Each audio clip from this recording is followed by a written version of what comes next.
আসসালামু আলাইকুম। এই প্রচণ্ড গরমে আবারও কলিজা ঠান্ডা করা একটা ড্রিঙ্কসের রেসিপি নিয়ে আপনাদের মাঝে হাজির হয়ে গেছি। আজকে আমি আপনাদের সাথে ম্যাঙ্গো ড্রিঙ্কস রেসিপি শেয়ার করব। এটাকে আপনারা ম্যাঙ্গো মিল্কশেকও বলতে পারেন। এটাকে কিন্তু অনেক জায়গায় ম্যাঙ্গো মাস্তানি বলে থাকে। আর এই গরমে যদি বাসায় একবার তৈরি করে খাওয়া যায় তাহলে বারবার রিকোয়েস্ট আসবে আপনাকে এই রেসিপিটা তৈরি করে দেওয়ার জন্য। এই ম্যাঙ্গো ড্রিঙ্কসটা তৈরি করার জন্য লাগবে আমাদের পাকা আম। আমি কিন্তু গত বছর এই আমগুলো ফ্রোজেন করে রেখেছিলাম। এখন আমি আমগুলো ফ্রিজ থেকে নামিয়ে সরাসরি ব্লেন্ডার দিয়ে দিচ্ছি। তবে আপনারা যদি ফ্রেশ আম ব্যবহার করেন সেক্ষেত্রে আমগুলোকে একটু বরফ টাইপের করে নেবেন, এতে করে ড্রিঙ্কসটা খেতে বেশি মজা হয়। এখন দিয়ে দিচ্ছি আমি চিনি। এখানে আমি 2 টেবিল চামচ চিনি ব্যবহার করেছি। অবশ্যই আপনারা আপনাদের পছন্দ অনুযায়ী চিনিটা দিয়ে নেবেন। দিয়ে দিচ্ছি 1 কাপ গরুর লিকুইড দুধ। দুধটাকে আমি আগে থেকে জাল করে তারপরে একদম বরফ ঠান্ডা করে নিয়েছি।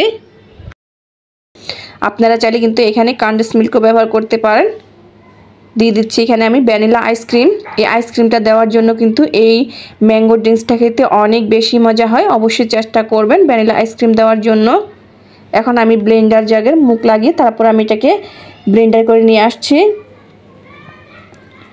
এখানে কিন্তু আমার আমটা একদমই দেখুন খুব সুন্দরভাবে পেস্ট করা হয়ে গেছে। আর আমাদের ড্রিঙ্কসটাও কিন্তু তৈরি করা হয়ে গেছে। এখন আমি গ্লাসে ঢেলে পরিবেশন করে দেখাচ্ছি। আর এর ঘনত্বটা দেখুন, এটা কিন্তু একদম পাতলা করে তৈরি করা যাবে না, একটু ঘন করে তারপর আপনাকে এটাকে তৈরি করতে হবে। আর এখানে আমি কিছু আম একদম ছোট করে কেটে নিয়েছি। এখন প্রথমেই আমরা গ্লাসে দিয়ে দিচ্ছি। আমরা যে ছোট করে আমগুলো কেটে রেখেছি সেখান থেকে কিছু আম আমি প্রথমে দিয়ে দিচ্ছি। এখন দিয়ে দিচ্ছি আমরা যে জুসটা তৈরি করে রেখেছি সেই জুস। আবারও কিছু আমের টুকরো দিয়ে দিচ্ছি।